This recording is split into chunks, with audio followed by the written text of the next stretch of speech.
demissão é um momento que pode ser bastante desafiador. Imagina quando ela acontece após um acidente de trabalho.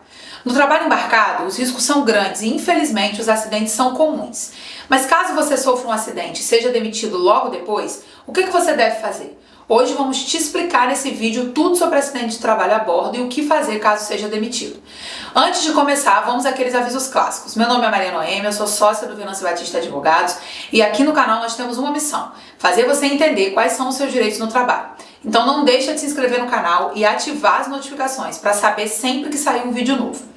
Primeiro, a gente precisa entender o que é um acidente de trabalho.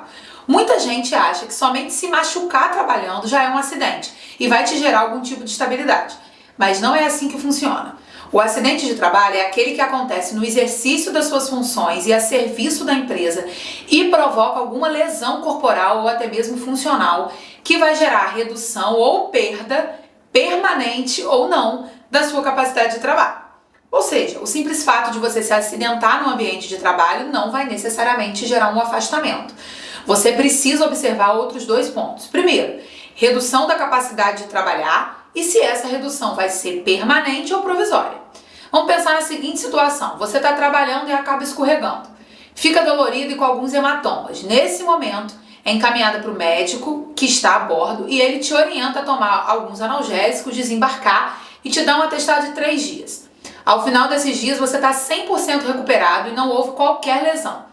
Isso é um acidente de trabalho? Não. O fato de ter acontecido no ambiente de trabalho não caracteriza por si só o acidente, porque nesse caso vai ser perfeitamente possível que depois do atestado você volte a trabalhar sem sequelas. Mas vamos ver outra situação. Você trabalha embarcado em uma plataforma e no exercício ali das suas funções uma ferramenta caiu no seu pé.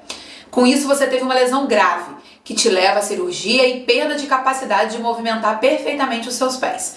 Entendeu a diferença? Além de ter acontecido no trabalho e exercendo as funções, a sua capacidade de exercer o trabalho, de trabalhar, foi diretamente afetada. Ou seja, para caracterizar um acidente de trabalho, ele precisa acontecer no local do trabalho, ter uma lesão e gerar uma incapacidade, permanente ou temporária. Quando você sofre um acidente, depois de buscar os cuidados médicos, você vai precisar emitir a CAT, que é a comunicação de acidente de trabalho. Ela tem que ser emitida pela empresa, mas se não for, você mesmo consegue emitir no site do INSS. Depois disso, o médico vai avaliar a necessidade de afastamento ou não.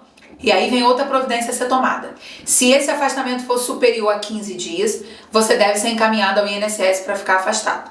Os primeiros 15 dias de afastamento são pagos pela empresa, mas depois ela tem que te encaminhar para o INSS. A modalidade desse afastamento é decidida pelo INSS. E aqui é preciso ter muita atenção. Se você sofreu um acidente de trabalho, ficar afastado por mais de 15 dias e o INSS reconhecer isso na perícia, você vai receber o benefício B91. O que isso muda? A percepção desse benefício, junto com o afastamento, te dá estabilidade no emprego. Logo, você não vai poder ser demitido por um período de 1 ano até após o seu retorno. Ou seja, depois que o INSS te dá alta e não renovar o seu benefício, você permanece por 1 ano estável, sem poder ser demitido pela empresa. Diante dessa situação e no retorno ao trabalho, a empresa te demitiu.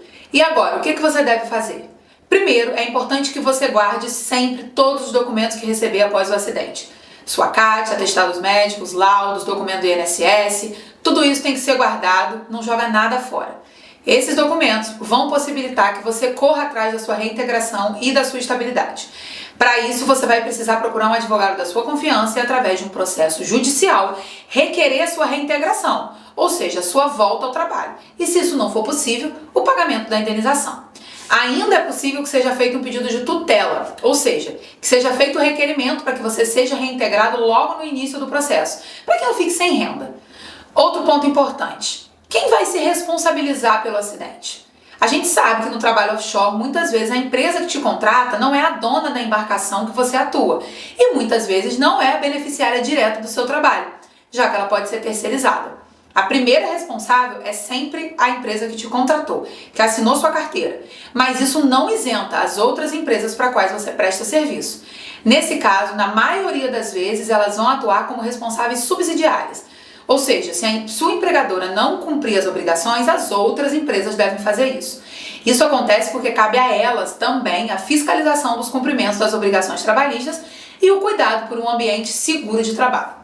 O acidente é uma situação que ninguém espera viver, mas é importante estar preparado e saber o que fazer para garantir os seus direitos nesse caso. Não se esqueça de se inscrever no canal e curtir esse vídeo para receber semanalmente os nossos conteúdos sobre os seus direitos trabalhistas.